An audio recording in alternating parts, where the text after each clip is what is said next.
ಈಗ 1 ಎಕರೆ ಭೂಮಿ ಕಡಿಮೆ ಅಂದರೂ 50 ಲಕ್ಷ ರೂಪಾಯಿ ಕಿಮ್ಮತ್ತಾಗ್ತದೆ. ನೀವು ಕೊಡ್ತೀರಿ ಎಷ್ಟು? 40-50 ಸಾವಿರ. ಆದರೆ ಇವು ಯಾರ್ದೋ ಭೂಮಿ, ಯಾರೋ ಪ್ರಭಾವಕ್ಕೊಳಗಾಗಿ ಒಬ್ಬ ತಹಶೀಲ್ದಾರ್ ಔದ್ರಾಮ್ ಅಂತ ಗೋಕಾಕ್ ತಹಶೀಲ್ದಾರರು ಅದ್ರ ಬಗ್ಗೆ ರೆಫರೆನ್ಸ್ ಮಾಡಿದ್ದಾರೆ ಪಾಪಗೌಡರು. ಔದ್ರಾಮ್ ಅನ್ನೋರಿಗೆ ಯಾರು ಹಕ್ಕು ಕೊಟ್ಟರು? 2,000 ಎಕರೆ ಭೂಮಿಯನ್ನು ಏನೇ ಮಾಡೋದಕ್ಕೆ, ಇಂಡಸ್ಟ್ರಿ ಏನೇ ಮಾಡೋದಕ್ಕೆ ಇಂಥ ಕೆಲಸ ನಡೀತಾ ಇದ್ದಾವ. ಜೊತೆಗೆ ಇವತ್ತು ಹುಣಸಳದಾಗಿರ್ಬೋದು, ಇನ್ನೊಂದು ಬಂತು ರಿಪೋರ್ಟು ಕೊಪ್ಪಳ, ಅಲ್ಲೂ ಜನ ಎಚ್ಚಳ್ತಾ ಇದ್ದಾರೆ, ಎಚ್ಚರಗೊಳ್ತಾ ಇದ್ದಾರೆ. ಅಲ್ಲೂ ಪರಿಸರಕ್ಕೆ ಹಾನಿ ಆಗ್ತಾ ಇದ್ದರಿಂದ ತಮ್ಮ ತ್ಯಾಜ್ಯನ ಈ ಹೊರಗೆ ಬಿಟ್ಟ ನಮ್ಮ ನದಿಗಳನ್ನು, ನಮ್ಮ ನಿಸರ್ಗವನ್ನು ಹಾಳು ಮಾಡ್ತಾ ಇದ್ದಾರೆ. ಅಲ್ಲೂ ಆರೋಪಗಳು, ಅಲ್ಲಿ ಜನಾಂದೋಲನ ಶುರುವಾಗಿಬಿಟ್ಟಿದ್ದಾವೆ. ಅಂದ್ರೆ ಈ ಶುಗರ್ ಫ್ಯಾಕ್ಟ್ರಿಗಳು ನಮಗೆ ಬೇಕಾ ಅನ್ನೋಂಥ ಇವತ್ತು ದೊಡ್ಡ ಪ್ರಶ್ನೆ ಮುಂದೆ ಬಂದಿಲ್ಲಕತ್ತದ್ರಿ. ನಮ್ಮ ಪ್ರತಿಯೊಂದು ಹಳ್ಳಿಗಳು ಇದ್ದವು ಅಲ್ರಿ ಆಲಿಮನಿಗಳು.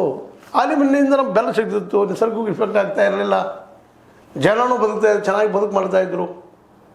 ಇವತ್ತು ಇವುಗಳಿಂದ ನಿಸರ್ಗಕ್ಕೂ ಹಾನಿ ಮತ್ತು ಒಂದು ಕಡೆ ದುಡ್ಡು ಸಂಗ್ರಹ ಆಗೋದ್ರಿಂದಾಗಿ ದಬ್ಬಾಳಿಗೆ ರಾಜಕಾರಣ ಬೆಳೀತಾ ಹೋಗ್ತದಿಲ್ಲ. ಹೌದು, ಸಿಕ್ಕಾಪಟ್ಟೆ ದುಡ್ಡು ಬಂದಾಗ ಪಾಪ ಅವ್ನಿಗೆ ಏನು ಮಾಡಿದ್ರಿ? ಇವತ್ತು ಯಾರು ರಾಜಕಾರಣಿ ಅವರು ಅಲ್ಲಿ ರಾಜ ಆಗಿಬಿಡ್ತಾರೆ. ಅವ್ರು ಹೇಳಿದ್ದೆ ಫೈನಲ್ ಅಪ್ಪ ಅನ್ನುವಂಥದ್ದಾಗಿ ಹೋಗ್ಬಿಡ್ತದೆ. ಹೀಗಾಗಿ ಸಾಮಾಜಿಕವಾಗಿಯೂ ದೊಡ್ಡ ಹೊಡೆತ, ಅದೇ ಕಾಲಕ್ಕೆ ಈ ಸಾರಾಯಿ ಉತ್ಪನ್ನದಲ್ಲಿ ಜನಾಂಗದ ಮೇಲೆ ಹೊಡೆತ, ಅದರ ತ್ಯಾಜ್ಯದಿಂದ ನಿಸರ್ಗ ಮೇಲೆ ಹೊಡೆತ, ನದಿ, ಹಳ್ಳ, ಕೊಳ್ಳ ಇವೆಲ್ಲವೂ ಹೊಡೆತ, ಭೂಮಿ ಮೇಲೆ ಹೊಡೆತ, ಆಹಾರ ಧಾನ್ಯಗಳ ಮೇಲೆ ಹೊಡೆತ. ಇಷ್ಟೆಲ್ಲ ಮಾಡುವಂತಹ ಈ ಶುಗರ್ ಇಂಡಸ್ಟ್ರಿ ಬೇಕಾ ಅನ್ನೋದು ಇವತ್ತು ರೈತರು ಸಹಿತ ವಿಚಾರ ಮಾಡಬೇಕಾಗ್ಯದ. ಯಾಕೆಂತಂದ್ರೆ ರೈತರು ಬಹಳ ಮುಖ್ಯದ ಇವತ್ತು ವಿಚಾರ ಮಾಡುವಂಥದ್ದು. ಯಾಕೆ ಬೇಕ್ರಿ ನಿಮಗೆ ಶುಗರಾ ಇಂಡಸ್ಟ್ರಿ? ನಿಮಗೇನು ಲಾಭ ಅದ? ಒಂದು 4 ದನ ಸಾಕೋದಕ್ಕೆ ಅಷ್ಟು ಮೇವು ಸಿಗ್ತದೆ, ವರ್ಷದಲ್ಲಿ ಡೂ ಕೊಡುವಂಥದ್ದು, ಭೂಮಿ ಹಾಳಾಗಿ ಹೋಗ್ತದೆ, ಸರಿಯಾಗಿ ಆಗ್ತದೆ, ಲಾಭವೂ ಇಲ್ಲ. ಸಿಕ್ಕಾಪಟ್ಟೆ ದುಡಿದು ಕಡಿಮೆ ತೋಳೋದು ಯಾಕೆ ಬೇಕಪ್ಪ ಇದೆಲ್ಲ?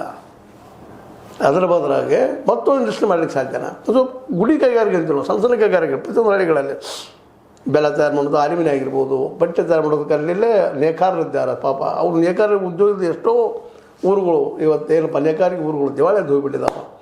ಇಂಥ ಪ್ರಸಂಗದಲ್ಲಿ ನಾವು ಮರಳಿ ಚಿಂತನೆ ಮಾಡಬೇಕಾಗಿದೆ. ಈ ದಿಶೆಯಲ್ಲೇ ನಮ್ಮ ಸರ್ಕಾರಗಳು, ನಮ್ಮ ನಾಯಕರು